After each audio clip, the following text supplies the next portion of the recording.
Whether you received a poinsettia as a gift over the holidays or you want a houseplant to give you some colour in winter, these are easy to care for, and with a little bit of effort you can keep them for next year too. This colourful part of the poinsettia is not actually a flower, but it's rather a modified leaf known as a bract. Poinsettias are tropical plants, so don't let them get too cold.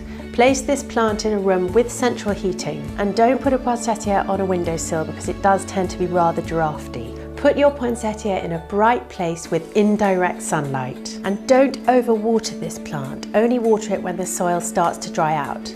If you're giving it too much or too little water, the leaves will let you know by turning yellow and wilting. If you'd like to keep your poinsettia and get it to colour up again next year, visit the RHS advice page, link below for more tips.